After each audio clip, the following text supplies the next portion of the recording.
Great defense by Brown. Just missed the shot. Brown, three. Brown pulls up. It's Maxey here. For the shoot. Brown, a fend off. He went right into Embiid. Jaylen Brown has not stopped talking since the Celtics melted down on Saturday. You could clearly tell, and I've actually spoke to some refs, and they said it was agenda going into each game. Philly took advantage of it, and they took advantage of the officiating, and it cost us to some degree. We're going to have an agenda to call this against you. Did they do that when you're up 3-1 or 3-2? We had some of my least favorite refs in our last 3 games. I mean, Jalen, feel free to miss me with all of that.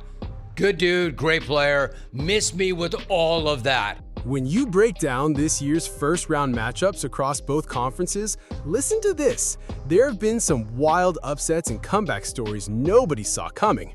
Over in the West, you've got the Minnesota Timberwolves taking down the number 2 Denver Nuggets in 6 games, and that's without Anthony Edwards, which makes it even crazier. Now flip to the East and hold up, it gets even messier. You had not one, but 2 separate 3-1 comebacks. At the top of the bracket, Orlando Magic blew a 3-1 lead, and down at the bottom, Boston Celtics did the same thing. Now, if we're being real about which collapse hits harder, come on, it's obvious. You're looking at the Celtics here, not just a number 2 seed, but the team everybody had coming out of the East. Boston was 32-0 when leading 3-1 in a playoff series until tonight. Looking at Boston Celtics right there, in Game 7, they completely folded like a cheap suit under pressure. And what they threw away wasn't just a revenge run over the New York Knicks, but a clear path to the finals and possibly another championship on top of that. So when you look at that level of collapse, yeah, that historic choke job, that kind of failure, it's bad, no question. But listen, it actually gets even worse than that. Because when you look at Jaylen Brown after that Game 7 loss, all you've heard since then is excuses, finger-pointing, and non-stop complaining. You could clearly tell, and I've actually spoke to some refs, and they said it was agenda going into each game. Philly took advantage of it, and they took advantage of the officiating, and it cost us to some degree. For even the most die-hard Boston Celtics fan, the biggest Jaylen Brown supporter out there, this right here still looks flat-out disappointing and honestly pretty pathetic. And if you want to be viewed as an MVP-level player, an upper-echelon talent, making excuses like this just doesn't fly with your own fan base or anyone else watching. And just look at your own performance. Look at yourself in the mirror. The final 4 games for the so-called MVP, best two-way player in the league, 23 points, 3 assists, and 3.5 turnovers on 42, 35, and 62 shooting splits. His plus-minus across those games sits at an ugly -50. If you're looking for where to start placing blame, start anywhere, but start honestly. Look in the mirror and point the finger right back at yourself. Compared to Joel Embiid, he outplayed you in that stretch. And even Jason Tatum, on one leg through games 1 to 6, still outperformed you. And here's the final nail in the coffin. Jaylen Brown's 4th quarter production in games 5 through 7. In total, 9 points, 3 turnovers, 3 for 15 shooting, 0 for 5 from deep, and a -4 rating. Jaylen Brown against George. Brown drives, pulls back, falling away, shot is up, can't get it to fall. Brown leans in, shot is up, can't get it, the tip misses. Corner to Brown, fires up a 3-pointer, that won't go. Brown drives, pulls back, forces up the shot, off the mark.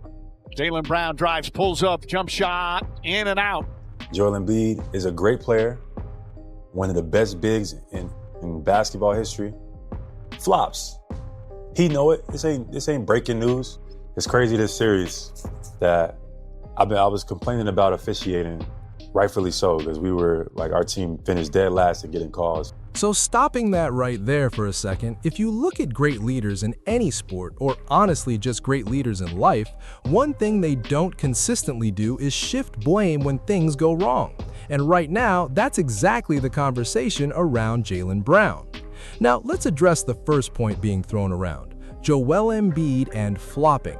If you actually watch that series, does Embiid have those tendencies? Yeah, of course he does. Even fans in Philly would admit that without hesitation. But here's the real issue. Fixating on Embiid's flopping isn't even close to being a top 10 reason why the Celtics lost that series. And that's where people see this as another excuse instead of accountability from Jaylen Brown. Now, look at the next claim. Jaylen Brown reportedly said, "Our team finished dead last in getting calls." That's a vague statement, but it's clearly pointing toward free throws and foul discrepancy. So let's look at the numbers. The free throws per game. The Celtics sat at 20.0, ranking 14th among first-round teams. Not elite, not dominant, but here's the twist. The Philadelphia 76ers were at 19.9, actually behind Boston at 15th. So when you break it down, the numbers don't really support the narrative being pushed. We had some of my least favorite refs in our last 3 games. Now look at fouls drawn. Boston Celtics at 19.4, yes, dead last in the first round, but Philadelphia 76ers weren't far behind at 18.9, sitting at 15th. So when you strip all the noise away and look at the series in a vacuum, fouls drawn, free throws taken, it's basically a wash, dead even.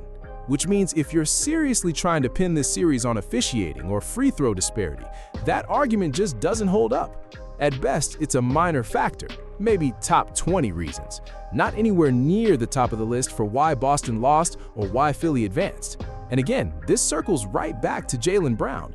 Look in the mirror, not just at the stats, not just at the excuses, but at the team, at the performance, and yeah, even at the coaching decisions behind it. And I've actually spoke to some refs, and they said it was agenda going into each game. So anytime Jaylen brings his arm up, just from reputation, just call it. Paul George does the same thing. Jalen Brunson does the same thing. Shit, I can go down the list. It's a basketball play. And I have comments on what I think the agenda is or has been versus myself or versus our team. You know, they find people for speaking the truth. So once again, let's stop right there for a second. This kind of take starts to drift into straight-up frustration more than analysis, because when you strip it down, there's just no solid evidence of some grand agenda against the Boston Celtics. And honestly, think about it logically for a second. If there was ever a franchise that gets the benefit of the doubt in terms of exposure, history, and market pull, Boston is absolutely in that conversation, arguably top tier. On the flip side, a team like the Philadelphia 76ers isn't exactly historically sitting in the same spotlight advantage when it comes to perception or narratives. So when people bring up league agendas, especially in a revenue-driven league like the NBA under Commissioner Adam Silver, it doesn't really line up with how the business actually operates. At the end of the day, the league wants ratings, storylines, and marquee franchises, not manufactured first-round collapses. So when you zoom in on Jaylen Brown and the agenda talk, it starts to fall apart under basic scrutiny. Because if you actually talk to referees or study how refereeing is explained, what they consistently emphasize is control, contact, and advantage, especially on obvious plays. Stuff like forearm extensions, stiff arms, and clear offensive initiations aren't agenda calls, they're typically just called as they're seen. And when you look at Brown's physicality on tape, those drives, those bumps, that contact, some of those whistles are actually pretty predictable within NBA officiating standards. So instead of an external conspiracy, the more grounded explanation usually comes back to execution, adjustments, and how the game is being played possession to possession. And they keep saying like this push off and this stuff like that. You know how many players do that? That is such that's the common play, a basketball play. Every player does it. Brown measuring an offensive foul. To one right there.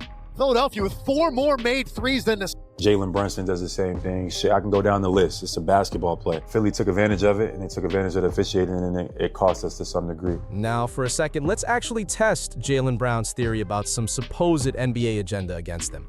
Hold up, let's go straight to Game 7. At the 140 mark, Jaylen Brown drives into Maxey, and you can clearly see him shove him right into Joel Embiid. That's textbook offensive contact. Honestly, that's the kind of play that usually gets whistled immediately. But listen, the whistle never came. The refs let it go and the possession just continued. He missed the shot anyway. So if we're really going with the NBA is out to get you narrative, this is the exact moment where that theory falls apart. Because if there was truly some agenda to target him, that's an easy whistle right there. Clean offensive foul call, no debate, no controversy. Instead, he actually got the benefit of the doubt in that situation. So, Jaylen Brown, why is that part being ignored in the conversation? Because when you look at it objectively, it's hard to maintain the idea that the league is consistently working against you when plays like this go uncalled in your favor. And that's where the narrative starts to feel less like evidence and more like frustration. That's the match he wants with Maxey here. For the shoot. Brown, a fend off. They went right into Embiid. Embiid is hurt. They clearly had an agenda. They clearly had fucking on the red board. If Jalen does this move, call the offensive foul on him every time. Now, still looking at Game 7 in Boston, let's actually shut this whole theory down once and for all. Hold up. Boston Celtics put up 49 three-point attempts and only 16 free throws in that game. That's a heavily three-point driven offense, and honestly, that ratio is out of balance. On the other side, the Philadelphia 76ers had 28 threes and 23 free throws, much more even in terms of shot profile. So if Jaylen Brown wants to fix anything going forward, this is where you start. You don't come out and jack up 49 threes, which is 20 plus more attempts than Philly. That alone shifts the entire flow of the game. And now look at this. First quarter situation. Tyrese Maxey picked up 2 early fouls. Now pause, because if that exact scenario happened to Jaylen Brown in Game 7, you already know what the narrative would be. It's rigged. The league is against me. Boston's not getting calls. But those early fouls on Maxey, that actually benefited Boston more than anyone in that moment. And that part doesn't fit the conspiracy narrative, so it gets ignored. Now zoom out even further. First half foul distribution. Andre Drummond picked up 2 fouls. Kelly Oubre Jr. had 3. Even Edmund Sumner type rotational foul trouble situations were stacking up on the Philly side early. So if we're really building some grand conspiracy story that the refs were favoring one side, you have to be honest about what actually happened. Because in that game, if anyone benefited from early whistle patterns, it wasn't the Philadelphia 76ers. If you go look at the official cruises, if I had to say there's some referees that need to be investigated, just overall out of all the officiating, we had 3 of them in the last 3 games. All right, let's stop right there for a second.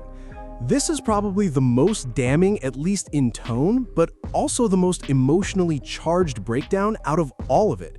Because what you're really hearing is a claim that Jaylen Brown is pointing towards some kind of NBA rigging situation in Game 7 involving refs and investigations, but there's no actual proof, no verified evidence, just interpretation and frustration.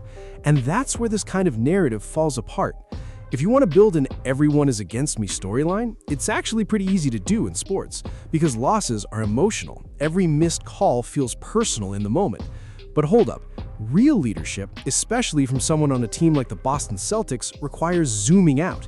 You can't just isolate officiating when the bigger picture is already clear.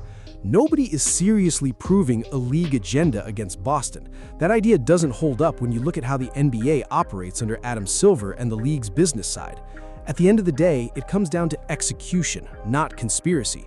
And when you break down Game 7 honestly, the story is simple. The Celtics didn't lose because of a hidden force, they lost because they didn't execute consistently in the biggest moments, especially late in Games 5 through 7 when everything tightened up. If you're looking at how you actually win that game, it's not about refs, it's about making shots when it matters. In the fourth quarter, you can't be under 40% and expect a different outcome. You can't miss that many threes in the most important stretch of the season and expect a different outcome. And you definitely can't miss the biggest shot of the night and still expect the narrative to flip in your favor. That's where the focus should be. Because in the end, Game 7 wasn't stolen. It was lost in the margins, in the execution, and in the final possessions where Jaylen Brown and the Celtics simply didn't deliver.